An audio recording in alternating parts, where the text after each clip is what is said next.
Dear students, here we are going to start the chapter Laws of Motion.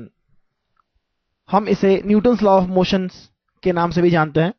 और सबसे पहले इस chapter में आपसे मैं जो डिस्कस करना चाहता हूं वह पार्ट है force. Force is responsible for any kind of motion, और हमें फोर्स के साथ किस तरह से डील करना चाहिए यह हमें अच्छे से आना चाहिए। हम कॉमन लाइफ में जानते हैं किसी भी मूवमेंट के लिए, किसी भी मोशन के लिए फोर्स सबसे नेसेसरी है। और जैसे कि हम देखते आए हैं, अगर किसी कार्ड को हमको पुल अप करना है तो एक हॉर्स उस पर फोर्स अप्लाई करता है। जैसे कि हम हमारे बचपन में खिलौनों को खींचते थे स्ट्रिंग से, तो वहां पर भी एक फोर्स रिक्वायर्ड होता है। लेकिन फोर्स मोशन को स्टार्ट करने के लिए जरूरी है, लेकिन मोशन को मेंटेन करने के लिए जरूरी नहीं है, जैसा कि हम न्यूटन्स लॉ में पढ़ेंगे। सबसे पहले हम टाइप्स ऑफ फोर्सेस समझते हैं, लेकिन फोर्स के बारे में मैं आपको एक बात बहुत जरूरी बता दूं, और वह यह है, force is a vector quantity. Force एक वेक्टर क्वांटिटी है, और जब भी हम फोर्सेस के साथ में डील करेंगे, एक से ज्यादा फोर्सेस होंगे, तो हमें फोर्सेस का सम, डिफरेंस, वेक्टर्स के रूल्स को फॉलो करते हुए निकालना होता है। लेकिन फोर्स की एक बहुत बड़ी जरूरी बात यह है, फोर्स का मैग्नीट्यूड,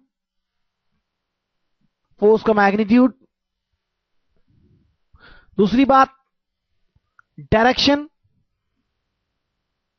किस डायरेक्शन में फोर्स एक्ट हो रहा है, यह तो वेक्टर्स की प्रॉपर्टी होती है। लेकिन तीसरी प्रॉपर्टी जो होती है फोर्स के लिए स्पेशली, वो ज्यादा इंपॉर्टेंट हो जाती है कई बार, और वह है पॉइंट ऑफ एक्शन। तो मैं यहां तीसरी प्रॉपर्टी जो वेक्टर की होती है, पॉइंट ऑफ एक्शन, वह मेरे लिए ज्यादा महत्वपूर्ण है। क्योंकि किसी बॉडी को आपने देखा होगा, यदि आप किसी ऐसी बॉडी पर फोर्स लगाते हैं तो फोर्स वेक्टर आप कहां से ड्रॉ करते हैं? आप ऑर्बिट्री कभी कभी यहां से ड्रॉ कर देते हैं, कभी आपकी इच्छा हुई यहां से ड्रॉ कर दिया, कभी आपको याद आया कि चलो सेंटर ऑफ मास पे फोर्स एक्ट होता है, तो आपने सेंटर ऑफ मास पे फोर्स एक्ट करा दिया। तो इस तरह से हम फोर्स डिनोट करते हुए आए हैं। लेकिन फोर्स का यह नोटेशन कई बार गलत हो जाता है।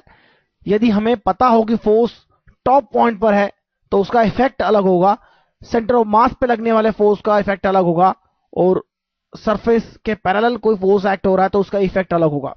यहां सभी फोर्सेस का मैग्नीट्यूड और डायरेक्शन सेम हो सकता है, लेकिन पॉइंट ऑफ एक्शन अगर अलग हो गया तो उसका रिजल्ट बदल जाता है।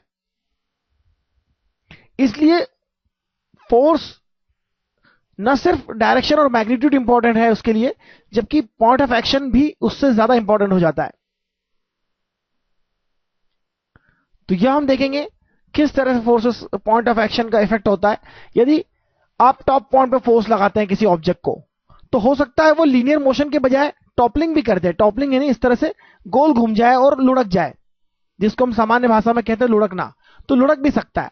और अगर हम सेंटर ऑफ मास पे फोर्स लगाते हैं, अगर वहां पर फ्रिक्शन नहीं है तो स्ट्रेट मूवमेंट होगा, और सेंटर ऑफ मास के अलावा कहीं पर फोर्स अप्लाई करते हैं, केवल एक सिंगल फोर्स है, तो वहां रोटेशन भी होगा। तो लॉस ऑफ मोशन समझने के पहले मैं इसलिए जरूरी कह रहा हूं आपके लिए कि पॉइंट ऑफ एक्शन भी बहुत जरूरी है हमें समझना। क्या समझना चाहते हैं टाइप्स ऑफ फोर्सेस क्या क्या होते हैं, और मैं आपको पहले कह चुका हूं पॉइंट ऑफ एक्शन को आपको ध्यान में रखना है, और हम जब ड्रॉ करेंगे तो आपको बताएंगे कि कहां पर पॉइंट ऑफ एक्शन लेना है चाहिए, जिससे हम प्रॉपर डायग्राम्स को समझ सकें। तो आइए आगे देखते हैं हम types of forces. Types of forces में हम सबसे पहले देखते हैं फील्ड फोर्सेस। यहां पर फील्ड फोर्सेस का सबसे अच्छा एग्जांपल है किसी ऑब्जेक्ट पर ग्रेविटेशनल पुल। और आप देखते हैं there is no contact necessary for this kind of force. So types of forces में field forces so like gravitational forces,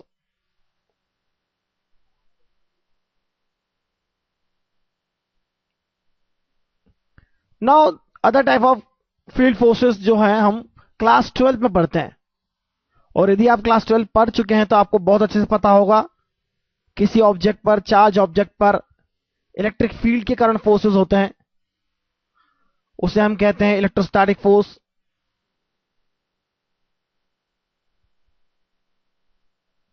और इसी तरह से किसी मैग्नेट पर मैग्नेटिक फील्ड के कारण फोर्स होते हैं।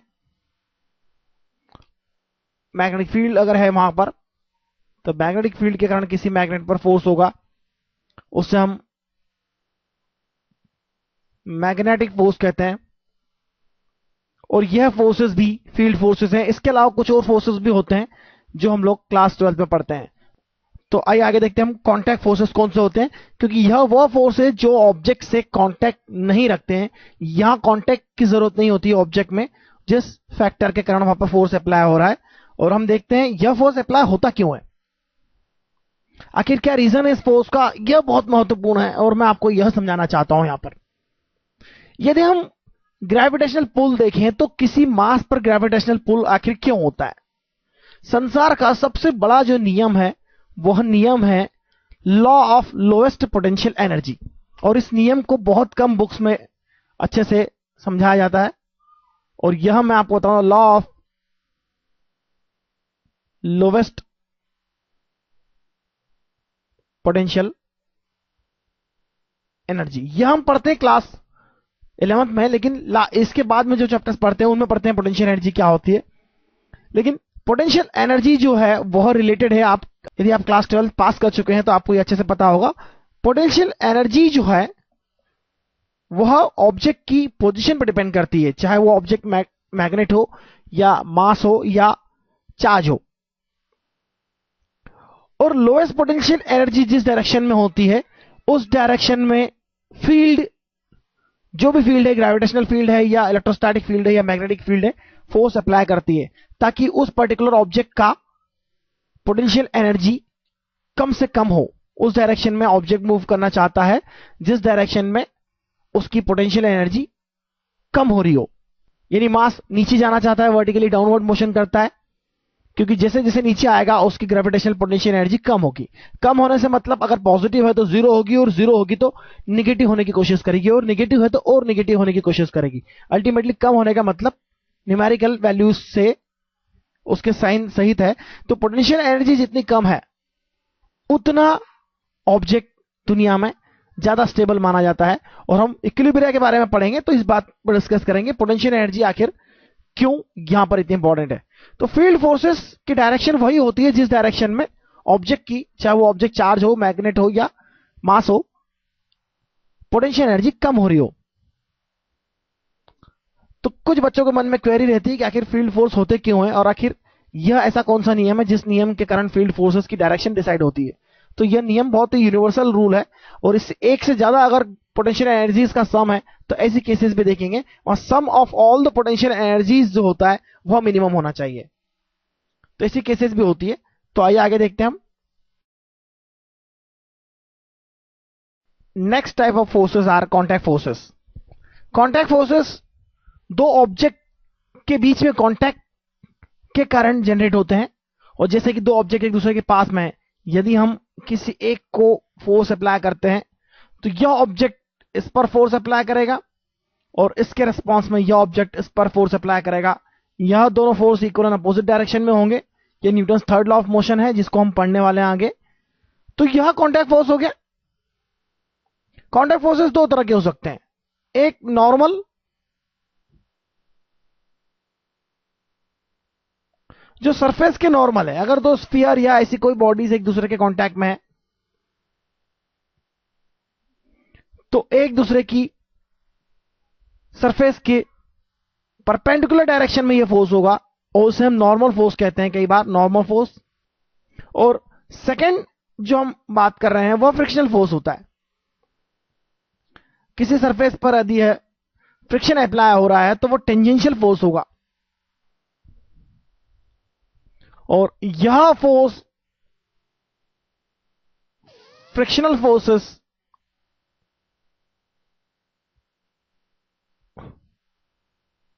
जो होते हैं टेंजेंशियल होते हैं। तो कांटेक्ट सरफेस के अलोंग, सरफेस के अलोंग जो फोर्स होता है वो टेंजेंशियल फोर्स कहलाता है, और friction force is an example of this kind of force. तो किसी सरफेस में नॉर्मल फोर्स ऑफ कांटेक्ट भी होता है, और वहां पर फ्रिक्शन फोर्स भी हो सकता है। तो दोनों का रिजल्टेंट जो फोर्स होगा उससे हम कॉन्टैक्ट फोर्स कहते हैं finally. Now this force is the contact force, जिसके दो रिजोल्यूशन कहें या दो पार्ट कहें, इन दो फोर्सेस से मिलकर यह कॉन्टैक्ट फोर्स बनता है हमारा। क्योंकि यह इन दोनों contact forces, normal force of contact और फ्रिक्शनल फोर्स ऑफ कॉन्टैक्ट जो है, इन दोनों से मिलकर बना हुआ है। इसके अलावा जो फोर्सेस होते हैं स्ट्रिंग और स्प्रिंग के कारण होते हैं, और उनको हम किस तरह से डील करते हैं यह हम देखते हैं।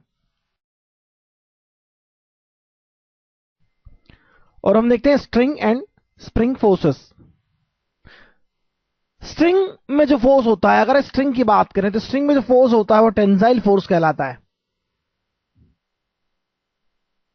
टेंसाइल फोर्स कहलाता है क्योंकि उसमें टेंशन के कारण फोर्स क्रिएट होता है। आप यदि उसे एक साइड से पुल करेंगे तो उसमें टेंशन डेवलप होगा, और आप किसी भी पॉइंट पर आप देखते हैं तो उस पॉइंट के इक्विलिब्रियम के लिए दोनों डायरेक्शन में इक्वल एंड अपोजिट फोर्स होगा। यदि हम मास लेस और मैसिव स्ट्रिंग्स को डिफरेंट कर दें तो हम अभी मासलेस स्प्रिंग की बात कर रहे हैं। हम मास लेस स्ट्रिंग की बात करते हैं तो क्या होगा? massless string is massless and also frictionless।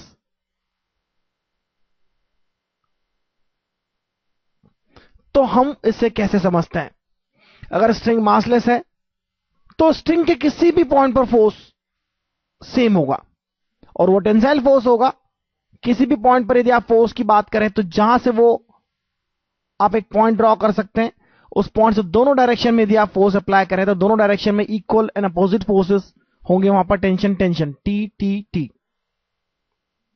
String जिस भी चीज से बंधी हुई होती है, सपोज स्ट्रिंग हमारे वॉल से अटैच की हुई है तो वॉल पर टेंशन टी अप्लाई करेगी। तो मासलेस स्ट्रिंग में सभी जगह टेंशन सेम होगा। और यदि मैसिव स्ट्रिंग है तो न्यूटन्स लॉ के अकॉर्डिंग हम उस पर एक ऑब्जेक्ट की तरह ट्रीटमेंट करेंगे, और डिफरेंट पार्ट्स पर डिफरेंट फोर्सेस होंगे, इसलिए डिफरेंट टेंशन भी होगा। और फ्रिक्शनलेस की बात इसलिए कर रहे हैं हम।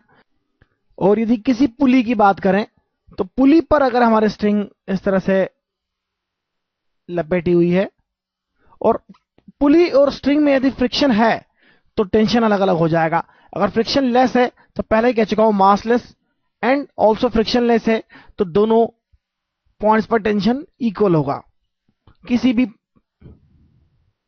तो पूरी स्ट्रिंग में टेंशन सेम होगा, यूनिफॉर्म होगा, और वह टी के इक्वल होगा जैसा कि हम डिनोट करते हैं। लेकिन अगर फ्रिक्शन है तो टेंशन अलग अलग हो जाएगा। और सबसे बड़ी बात, किस तरह से यह टेंसाइल फोर्स एक्ट होता है इसे हमें समझना जरूरी है। स्ट्रिंग जिस ऑब्जेक्ट से बंधी हुई होती है उससे अपनी तरफ पुल करती है। टेंसाइल फोर्स हमेशा पुल करता है।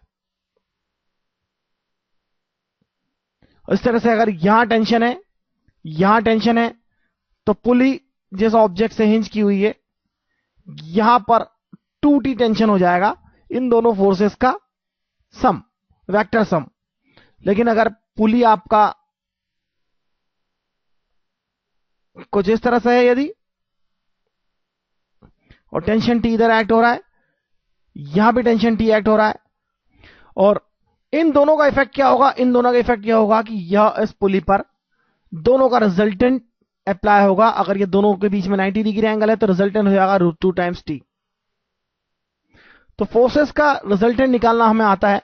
तो फोर्सेस किस तरह से एक्ट होते हैं? जहां से बंधा हुआ है स्ट्रिंग वहां पर फोर्स अप्लाई करता है। अगर किसी ऑब्जेक्ट से हम स्ट्रिंग बंधी हुई लेते हैं तो स्ट्रिंग उससे अपनी डायरेक्शन में पुल करेगी, टेंशन टी एज्यूम करते हैं यदि हम तो। और सपोज आप किसी ऑब्जेक्ट को किसी डंडे से धक्का देते हैं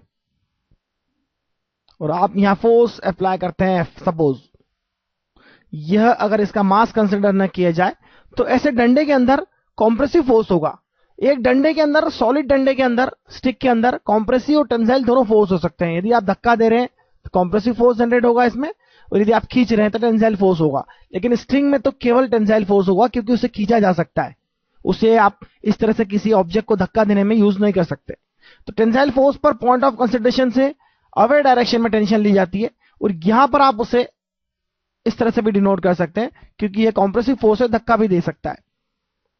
तो यह कॉम्प्रेसिव फोर्स को यदि आप किसी पॉइंट पर डिनोट करना चाहते हो तो इस तरह से कर सकते हैं। कॉम्प्रेसिव फोर्स किसी पॉइंट पर एक दूसरे के अपोजिट डायरेक्शन में दो फोर्सेस हो जाएंगे और यह बैलेंस होगा। तो हर एक पॉइंट अपने आप में बैलेंस में होता है। अगर मासलेस है तो obviously equal and opposite forces हर जगह पर एक्ट होंगे। और स्प्रिंग की बात करते हैं अब। और इसी तरह से स्प्रिंग आपने देखी होगी, जब आप उसे खींचते हैं तो स्प्रिंग एक फोर्स अप्लाई करती है, उस फोर्स को कहते हैं F, that is the restoring force, that is minus के एक्स। यह हम पढ़ेंगे वर्क एनर्जी पावर में। लेकिन यह स्प्रिंग जो एफ इजिकल टू माइनस के एक्स फोर्स अप्लाई कर रही है, इसका मतलब यह हुआ कि आप यदि उसे किसी एक डायरेक्शन जिसे पॉजिटिव एक्स कहते हैं यदि खींचना चाहते हैं, तो वह जो फोर्स अप्लाई करेगी एफ, वो नेगेटिव एक्स एक्सिस डायरेक्शन में अप्लाई करेगी, क्योंकि माइनस है यहां पर साइन। तो यह रीस्टोरिंग फोर्स है। और यदि आप उसे कॉम्प्रेस करते हैं तो वो आपको एक्स डायरेक्शन में फोर्स अप्लाई करेगी। यानी स्प्रिंग में कॉम्प्रेसिव और टेंसाइल दोनों फोर्सेस हो सकते हैं। स्प्रिंग की नेचुरल लेंथ होती है, उससे यदि आप एक्सटेंड करेंगे, उसे एक्सटेंशन करना चाहते हैं, उसको खींचना चाहते हैं, तो वो आप पे फोर्स अप्लाई करेगी, रिस्टोर होने की कोशिश करेगी अपनी नेचुरल कंडीशन में। और यदि आप कंप्रेस करते हैं तो आपको मालूम है, यह आपने एक्सपीरियंस किया है होगा, आपकी पेन के अंदर एक स्प्रिंग होता है, यदि आप कंप्रेस करते हैं तो फिर से वह अपनी नेचुरल पोजीशन में आने के लिए आपको अपोजिट डायरेक्शन में फोर्स अप्लाई करती है। यदि आपने फोर्स अप्लाई किया है तो स्प्रिंग जहां पे हिंज है वहां पर एफ फोर्स अप्लाई करेगी, लेकिन यह तब इफ इट इज मासलेस, जैसा कि हम ज्यादातर केसेस में कंसीडर करते हैं मासलेस, और देयर इज नो एक्सेलरेशन।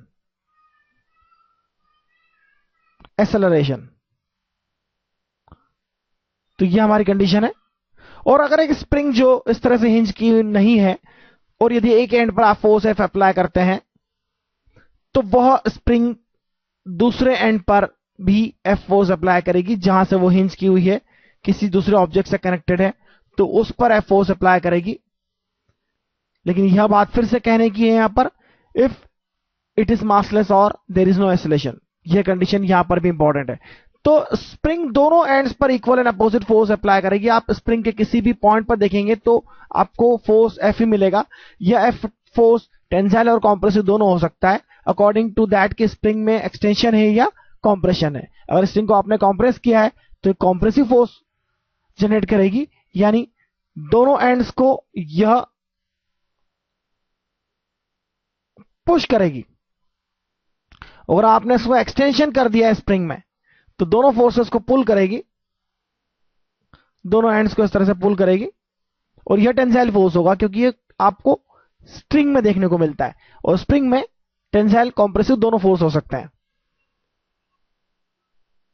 तो हमें समझना है, जब न्यूमेरिकल करेंगे तो इन्हें हम फिर से यूज करते वक्त इन बातों का ध्यान रखेंगे कि स्प्रिंग किस तरह की है, मासलेस है या मासलेस नहीं है, और किस तरह से फोर्सेस अप्लाई करती है। फिजिक्स में हम यहां पर फ्री बॉडी डायग्राम समझ रहे हैं। फ्री बॉडी डायग्राम क्या होते हैं? जब हम एक बॉडी पर या किसी सिस्टम के पार्ट पर सारे फोर्सेस ड्रॉ करते हैं, कहां से फोर्स एक्ट हो रहा है, किस डायरेक्शन में एक्ट हो रहा है, किस पॉइंट पर एक्ट हो रहा है, और उसका मैग्नीट्यूड भी ध्यान में रखते हुए उसके वेक्टर को ड्रॉ करते हैं, तो ऐसे डायग्राम को फ्री बॉडी डायग्राम कहा जाता है। और सपोज हमारे पास कोई मास है m, तो उस पर एक्ट होने वाले फोर्सेस देखिए आप। सबसे पहले तो सेंटर ऑफ ग्रेविटी पर एक्ट होने वाला फोर्स होगा m into g. Centre of gravity से पास होता है। छोटी बॉडी के लिए सेंटर ऑफ ग्रेविटी और सेंटर ऑफ मास एक ही जगह पर होता है, और हम इसके बारे में आगे बात करेंगे। फिलहाल हम अब यह देखते हैं, अगर यह मास ब्लॉक अगर रेस्ट में है तो इस पर एक अपवर्ड डायरेक्शन में फोर्स भी होगा जो इस mg फोर्स को बैलेंस करता है। और वह अपवर्ड डायरेक्शन में जो फोर्स है वह सरफेसेस की नॉर्मल रिएक्शन है, यानी इन सरफेसेस के बीच में नॉर्मल रिएक्शन, दोनों सरफेस ब्लॉक और ग्राउंड सरफेस जहां पर ब्लॉक रेस्ट में है, उन सरफेसेस के बीच में नॉर्मल रिएक्शन। लेकिन यह नॉर्मल रिएक्शन किसी एक पॉइंट पर नहीं होगी, यहां बहुत सारे पॉइंट्स होंगे जिन पर नॉर्मल रिएक्शन हो रही होगी। जहां जहां कांटेक्ट है, सारे कांटेक्ट पर नॉर्मल रिएक्शन हो रही होगी, और इन सब नॉर्मल रिएक्शंस का जो सम होगा, वेक्टर सम होगा, उसे हम ड्रॉ कर सकते हैं। और वह होगा यहां से पास होने वाला वेक्टर जो सेंटर ऑफ ग्रेविटी से पास होगा, ऑब्वियसली सेम डायरेक्शन में होगा, और सेंटर ऑफ ग्रेविटी से यह भी पास होगा, और यह नॉर्मल फोर्स होगा, मैग्नीट्यूड जिसका mg के इक्वल होगा। तो फ्री बॉडी डायग्राम में हम सारे फोर्सेस ड्रॉ करेंगे। अगर बॉडी पर कोई अप्लाइड फोर्स भी है, suppose force applied is F,